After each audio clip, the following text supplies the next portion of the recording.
Bonjour et bienvenue à la grande édition de la télévision rwandaise. Pour l'actualité d'aujourd'hui, le ministère de la Santé a annoncé que 14 services ont été ajoutés à ceux payés par la mutuelle de santé. Il s'agit donc notamment des services de traitement du cancer, de dialyse rénale, de prothèses et d'autres services que les Rwandais demandaient souvent à inclure dans la mutuelle en raison de leurs soins médicaux et surtout coûteux, suivant le discours du ministre. Premier, c'est l'augmentation du paquet de services, y compris, premièrement, c'est les services d'oncologie, de diagnostic, de traitement du cancer, des cancers en général, parce que ces services n'étaient pas sur la liste des services couverts par les mutuelles de santé. C'est un service qui a été qui est demandé, qui est en général, on voit l'augmentation des cas de cancer. Et le cancer fait partie des 3 premières causes de mortalité au Rwanda. Donc c'est très important que le service de traitement du cancer soit inclus sur la liste des services couverts par les mutuelles de santé. Ça, c'est le premier. Le deuxième, c'est les services de chirurgie avancée. Il y a la chirurgie mini-invasive, il y a la chirurgie cardiaque, il y a aussi les services de chirurgie rénale, remplacement je dirais l'hémodialyse, mais aussi l'hémodialyse, c'est une étape vers la transplantation rénale. Ce service n'était pas inclus parce que ce service n'était pas même réalisé au Rwanda. On a commencé l'année passée et aujourd'hui on voit que la plupart des Rwandais ont besoin de ces services. Et c'est une obligation du gouvernement de mettre ces services disponibles à tous les Rwandais dans toutes les catégories. Donc ça a été inclus. Il y a d'autres services importants. Il y a par exemple les prothèses qui n'étaient pas couvertes par les mutuelles de santé, alors qu'il y a pas mal de gens qui ont besoin de ces services-là. Ça a été inclus. Ça aussi c'est un service qui n'était pas là. Il y en a d'autres. Au total, on a 14 services qui ont été ajoutés sur la liste de ce que la mutuelle de santé couvre. Ça, c'est la première information. Vous comprenez qu'on augmente les services, c'est des services très chers, et d'où vient l'argent? Parce qu'on sait comment notre caisse mutuelle de santé est toujours sous pression, parce que c'est important et il y a pas mal de malades qui ont besoin de ces services-là. Et la deuxième partie de la résolution du cabinet des ministres, c'est à propos des nouvelles sources d'argent. Où est-ce qu'on trouve ces ressources pour pouvoir financer non seulement les services, les nouveaux services ajoutés, mais aussi d'autres services qui existent, parce que la liste est très, très longue. Donc, ça aussi, ça a été discuté. On voit des secteurs qui contribuent, comme le secteur financier, le banking, les banques, on voit les services des assurances, on voit le gouvernement aussi augmente sa contribution dans la caisse mutuelle de santé. Voilà, c'était le ministre de la Santé, Dr Sabin Nsanzimana, qui s'entretenait avec la télévision rwandaise et il a indiqué donc que les traitements commenceront à partir donc de juillet de cette année et c'est surtout l'une des résolutions adoptées par le Conseil des ministres réuni le 17 janvier 2025, présidé par son Excellence Paul Kagame. On continue pour parler de la police nationale qui a présenté à la presse 16 motos donc volées à leurs propriétaires puis restituées. La police rwandaise indique qu'elle laissera personne voler des biens des citoyens, aussi bien des véhicules que des motos. Ceux qui ont donc récupéré leurs biens se sont exprimés. Nous suivons Patrick Nilidandi pour les détails. Il s'agit de motos qui ont été volées à différentes occasions, à des moments différents, alors que les voleurs procédaient immédiatement au changement des plaques d'immatriculation en y apposant des fausses plaques volées et récupérées sur d'autres véhicules pour tromper la vigilance des services de sécurité. 8 personnes soupçonnées d'être impliquées dans ce vol de moto ont été identifiées et interpellées par la police. C'est un moment de grande joie pour les personnes dont les motos avaient été volées. Moto barayitwaye yari nshyashya nari nyimaranye ukwezi kumwe n'iminsi 19. La moto avait été volée alors que je venais de l'acheter seulement 1 mois et 19 jours. Le motard avait été au fait attaqué et la moto arrachée ainsi que tous les documents de l'engin. Ils ont modifié la plaque. Je voudrais remercier ici la police car j'avais perdu tout espoir de récupérer ma moto. Inzego z'umutekano cyane cyane polisi y'u Rwanda kuko kugira ngo nzamenye amakuru ko moto yanjye yabonetse narayihebye burundu. Le porte-parole de la police nationale rwandaise, Rutikanga Boniface, a mis en garde ceux qui utilisent des astuces pour voler des véhicules, en particulier des motos, en changeant les plaques d'immatriculation. Je préviens ces malfrats, ils ne pourront jamais nous échapper. Nous allons poursuivre sur cette lancée. Nous n'allons pas nous arrêter. Nous venons de vous présenter là les cas que nous avons résolus. Mais nous poursuivons avec nos investigations. La police nationale demande également à ceux qui perdent leur véhicule de les signaler rapidement afin que les voleurs puissent être retrouvés rapidement.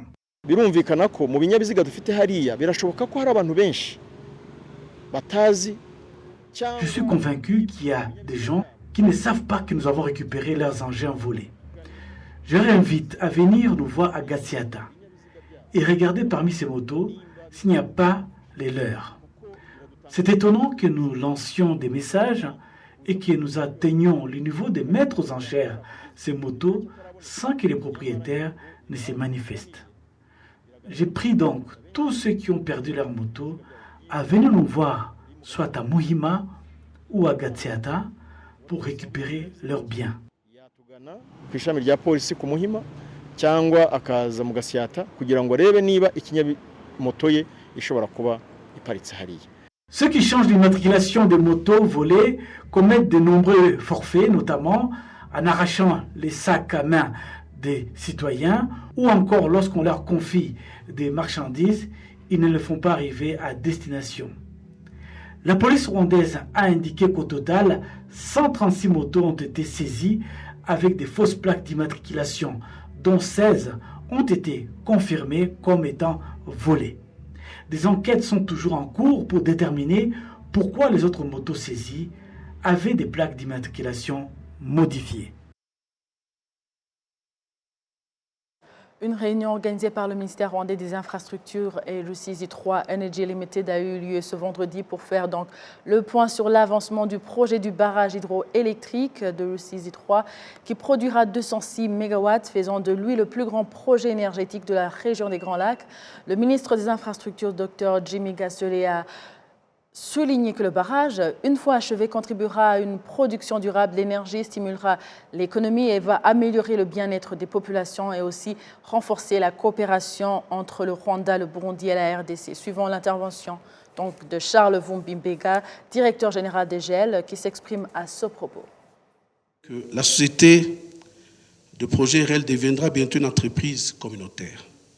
À ce titre, sollicitons votre soutien pour faciliter les mouvements transfrontaliers des engins, des matériaux de construction, du personnel lors de la construction de cette centrale.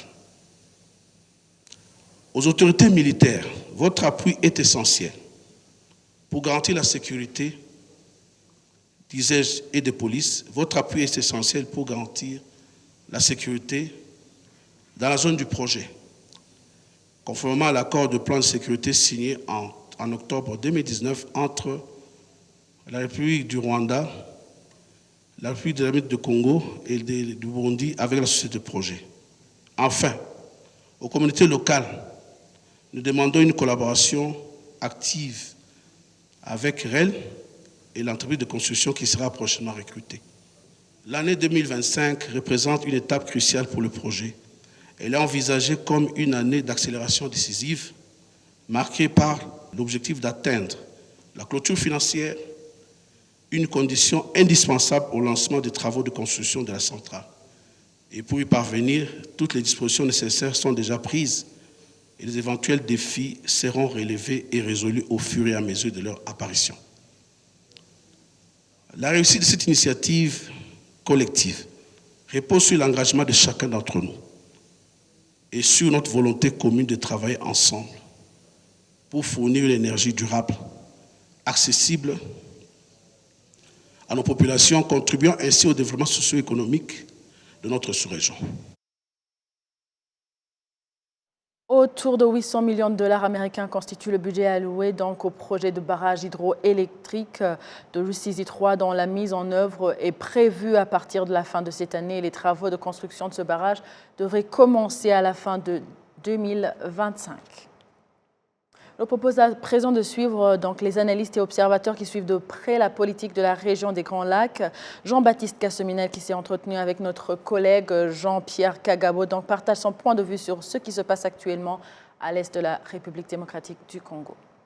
Aucune raison objective qui pourrait par exemple pousser l'Union européenne ou je ne sais pas le gouvernement des États-Unis ou notre gouvernement de pays occidentaux de s'indigner parce que le M23 a libéré les zones qui étaient sous contrôle des FDLR et d'autres forces négatives, alors que ce sont leurs terres. Donc, ils ont en fait libéré les fermes de leurs parents, ils ont libéré les collines où ils sont nés, ils ont libéré le membre de leur famille. Et voilà pourquoi ils sont accueillis avec chant, avec danse par la population locale. Donc, que l'Union européenne s'indigne, que les États-Unis s'indignent, moi je pense que le M23 va toujours continuer à gagner du terrain parce que, bon, disons, le chien aboie, la caravane passe. En quoi est utile le Massissi pour M23, mais aussi pour le gouvernement? Oui, bon, le Massissi est un des 6 territoires qui composent la province du Nord Kivu. La perdre, c'est perdre un territoire, et la conquérir, c'est conquérir un territoire de plus. Donc c'est significatif pour le gouvernement congolais en termes de pertes, et c'est très significatif pour le M23 en termes de gains. Donc parce que c'est un territoire agro-pastoral, mais n'empêche aussi qu'il y a le plus grand gisement de coltan au monde, qui semblerait abriter les plus grosses réserves du coltan au monde. C'est un minerai quand même rare, c'est un minerai qui est recherché, surtout qui intervient dans la fabrication des outils électroniques qui sont aujourd'hui en vogue. Donc ça a une signification sur le plan politique, sur le plan économique, sur le plan social, et sur tous les plans. Sur tous les plans. Donc c'est vraiment Massissi, je dirais que c'est le cœur même du Nord Kivu. Ça fait des années que les FDLR opèrent dans la région de Massissi et les autres miliciens. Pourquoi la condamnation du M23 de la part de la communauté internationale? Moi, je pense que c'est simple à comprendre. Parce que les FDLR ont été déployés dans ces régions depuis bientôt 30 ans. Ils ont cohabité avec la MONUSCO toutes ces années. Le simple fait de venir conquérir ces entités sous le nez de la MONUSCO est une façon de défier cette communauté internationale qui aimerait bien pérenniser ces conflits parce que la communauté internationale a le moyen pour pouvoir terminer le conflit à l'est du Congo. Mais il le pérennise à dessein. Donc, quelqu'un qui vient libérer ces entités, qui ne permettra pas que ces conflits se pérennisent, est une menace pour la communauté internationale. Donc, je pense que les condamnations qui viennent de partout ne sont motivés que par ça. Donc, nous avons déployé des hommes. La plus grande mission de maintien de la paix au monde est déployée au Congo et plus de 80% de ces effectifs sont à l'est du Congo, à l'occurrence au nord et au sud Kivu. Mais cette force, la plus grande mission de maintien de la paix au monde, est incapable de déloger une milice qui s'appelle le FDLR. Une milice responsable du génocide commis contre les Tutsis au Rwanda en 1994. Une milice dont le gouvernement congolais présente comme une milice faible, mais qui ne peut être ni anéantie par le gouvernement congolais, ni par la MONUSCO.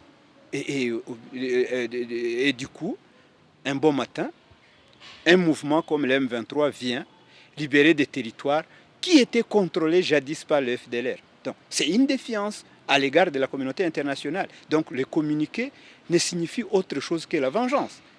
Vous voulez exposer nos faiblesses ou vous voulez déjouer nos plans. Voilà pourquoi nous sommes contre vous. Mais le FDLR qui tue, d'abord, c'est une milice génocidaire, c'est une milice qui n'a cessé de tuer, c'est une milice qui n'a cessé de violer, c'est une milice qui n'a cessé de faire des destructions méchantes, mais pour nous, on peut accommoder et il ne pose aucun problème. Le problème, c'est vous, parce que vous voulez que la région soit sécurisée. Parce que ce n'est pas un secret pour personne, l'Est du Congo, où opère le M23. Les zones sous contrôle du M23 sont plus sécurisées que les zones sous contrôle du gouvernement, y compris les zones où se trouve la MONUSCO et d'autres forces, dont l'armée burundaise, les mercenaires blancs qui opèrent à l'est du Congo en toute impunité. Je rappelle que c'est un crime contre le droit international de maintenir des mercenaires. Mais au Congo, il y a des mercenaires, personne n'en fait mention, comme si ce n'était pas un problème. Pourtant, la charte de l'Union africaine l'interdit, la charte des Nations unies l'interdit, mais au Congo, on peut utiliser le mercenaire, il n'y a pas de problème. Pourquoi? Parce que le gouvernement Tshisekedi peut corrompre tout le monde et amener tout le monde à ses terres, même face à des atrocités. Vous les avez vus, on lynche les gens au cours de la journée, on brûle les gens, on mange les gens, les actes de cannibalisme. Mais est-ce que vous avez vu une seule mention de ces actes dans ces rapports de soi-disant experts des Nations Unies? Continuons avec le Rwanda qui fait partie des pays africains qui collaborent étroitement avec Smile ID, donc centre de l'Union africaine qui a été créé afin de lutter contre les attaques informatiques. Kassim Youssouf nous en dit plus. Le rapport que le centre Smile ID a réalisé indique qu'en 2023, leur technologie a plus de 100 millions de fois vérifié les cyberattaques sur le continent africain. Icyo bishingiyeho rero ni ukugira ngo tubashe kuko kumenya abantu. L'objectif est d'identifier les traces et de vérifier si les opérateurs sont sécurisés. Cela implique la sécurité ainsi que des transactions numériques collaboratives et sécurisées plus rapides. Parmi les pays africains avec lesquels ce centre collabore étroitement, le Rwanda se classe au 3e rang. L'Office national pour la cybersécurité indique que la collaboration que le Rwanda entretient avec de tels centres et divers pays dans le monde vise à renforcer la lutte contre les cyberattaques qui ne cessent d'augmenter. La cybersécurité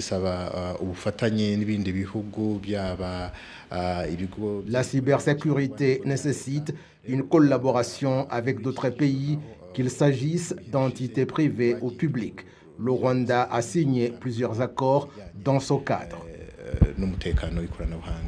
Le pays a investi massivement dans les infrastructures numériques et les connaissances. Le 2e vice-président de la Fédération rwandaise du secteur privé, Kimenyi Aimable, estime que des rapports comme celui-ci renforcent la confiance des personnes souhaitant archiver leurs données au Rwanda. De tels rapports font que des investisseurs ou d'autres personnes qui œuvrent dans le domaine de la technologie pensent au Rwanda. C'est une bonne chose qui peut booster l'investissement dans l'archivage des informations ou dans ce qui peut nous permettre de faire du commerce, où des Africains d'ailleurs viennent archiver leurs informations au Rwanda parce qu'ils savent bien que nous avons de la discipline et que nous effectuons le suivi. Il y a d'ailleurs ceux qui ne le font pas. Dans ce rapport, les acteurs du secteur privé et les institutions financières sont conseillés de porter une attention particulière aux données sensibles qu'ils utilisent et de vérifier régulièrement s'ils subissent des attaques. Le gouverneur de la Banque nationale du Rwanda, John Rwangombwa, a récemment indiqué aux députés qu'ils suivent de très près la question des cyberattaques. Une autre question est celle de la cybersécurité à laquelle nous devons nous adapter au fur et à mesure de l'augmentation de l'utilisation des services numériques. Nous avons introduit la stratégie de transformation numérique qui facilitera les processus que nous utilisons dans cette procédure.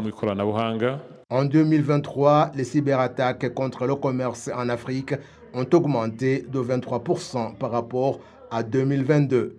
Le manque de capacité pour lutter contre ces cyberattaques coûte au continent 4 milliards de dollars par an. Le ministère rwandais de la Santé exhorte le public à renforcer les mesures de protection contre le paludisme car les cas de la maladie ont augmenté de 30% depuis le début de l'année dernière. Jean Damascène Maleshimi. Le centre de santé de Kagugu, dans le district de Gasabo, en pleine ville Kigali, est l'un des centres qui accueille un nombre élevé de malades qui souffrent de paludisme dans le pays. Le centre biomédical du Rwanda indique que depuis l'an dernier, les cas de paludisme sont en hausse dans le pays. Récemment, on a enregistré une augmentation progressive du palu, des cas de palu au niveau national, mais surtout dans certains districts du pays, surtout dans l'est du pays, mais également dans le sud et dans la ville de Kigali. Comparant les données de l'année de 2023 aux données de 2024, on a noté une augmentation progressive. Par exemple, pour les données de 11 mois de 2023, on avait enregistré à peu près à 500 000 cas de palu au niveau national, tandis que pour l'année de 2024, dans la même période, on a enregistré plus de 750 000 cas de palu au niveau national, ce qui traduit une augmentation progressive du palu. Mais comme je l'ai dit tout à l'heure, ça a affecté surtout certains districts du pays, surtout dans l'Est, dans le Sud, mais également dans la ville de Kigali. Si le Rwanda a mis en place des stratégies de lutte contre le paludisme depuis des années, y compris l'usage des drones, comment comprendre cette hausse des cas de paludisme aujourd'hui? Les causes sont multiples. On peut parler surtout du changement climatique, mais également on peut parler du changement de comportement des moustiques. Maintenant, vous savez que les moustiques piquent très tôt le soir, alors qu'avant on parlait de piqûres tard la nuit. Mais maintenant, il y a les moustiques qui piquent un peu tôt, mais également qui piquent à l'extérieur, sans toutefois attendre les gens dans leur maison. On a également noté la résistance aux insecticides utilisés dans la lutte contre le moustique, ce qui traduit également un défi énorme au niveau des programmes. Il y a également un relâchement au niveau communautaire. Quand tu passes à peu près 50 cas de palu, des fois tu ne peux plus utiliser les interventions recommandées, disant qu'il n'y a pas de menace. Mais quand on essaie de voir les gens qui sont les plus affectés, ce sont les gens qui viennent de passer plus de 5 ans sans palu, ce qui aussi montre qu'il y a besoin de sensibiliser la population. Dernièrement, il y a également le changement des parasites. Les parasites qui deviennent de plus en plus résistants au traitement actuel, ce qui aussi nécessite le changement de stratégie au niveau national. Si le paludisme continue de mettre à mal le bien-être de la population dans diverses parties du pays, le ministère de la Santé entend renforcer des stratégies de lutte contre la maladie tout en appelant la population à redoubler de vigilance. Les drones ont été utilisés à petite échelle, ce n'est pas vraiment à grande échelle au niveau national. Ça a été utilisé ici à Kigali pour prouver le concept, pour voir si ça peut marcher. Et ça a donné de bons résultats. Ça a contribué à la réduction de la densité des moustiques qui transmettent le plasmodium, qui est l'agent causal du paludisme au niveau national. Actuellement, on est en train de mobiliser le fonds pour que cette intervention soit déployée au niveau national ou à grande échelle. Les stratégies en place, c'est surtout renforcer la mobilisation communautaire pour que les gens vraiment essaient de chercher les services très tôt, Quand tu présentes les signes de palu, il faut chercher le traitement à temps, au niveau communautaire surtout, mais également au niveau des formations sanitaires.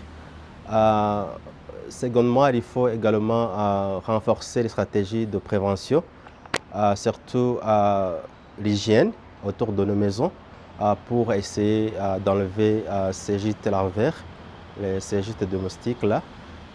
Mais aussi, il faut utiliser la mousquet imprégnée chaque nuit. Dans les zones les plus affectées, on sensibilise les gens également à accepter la pulvérisation intradomiciliaire, surtout dans l'est du pays et dans le sud du pays, pour que toutes les maisons soient pulvérisées. Enfin, il faut aussi penser à travailler étroitement avec différents secteurs. Il y a les activités agricoles qui contribuent à l'augmentation des gîtes domestiques. Il faut vraiment travailler avec le ministère, surtout le Minagri, le Minaloc, pour que les autorités locales aussi aident dans la lutte contre le palu. Les données du Centre biomédical du Rwanda montrent que les 15 districts les plus touchés au Rwanda sont Gisagara, Muhanga, Nyanza, Nyaruguru et Nyamagabe au sud du pays, Bugesera, Nyagatare et Kirehe à l'est, Gasabo, Kicukiro et Nyarugenge dans la ville de Kigali, Nyamasheke, Karongi et Rusizi à l'ouest et Gicumbi au nord du Rwanda. Les cas signalés dans ces districts représentent 88% de l'ensemble des cas détectés à travers le pays. Voilà, c'est par ici que prend fin l'édition d'aujourd'hui. Merci à vous tous qui étaient au rendez-vous de l'actualité de la télévision rwandaise. Vous étiez avec Amandine Dikoumassaou. À la prochaine et d'ici là, portez-vous bien.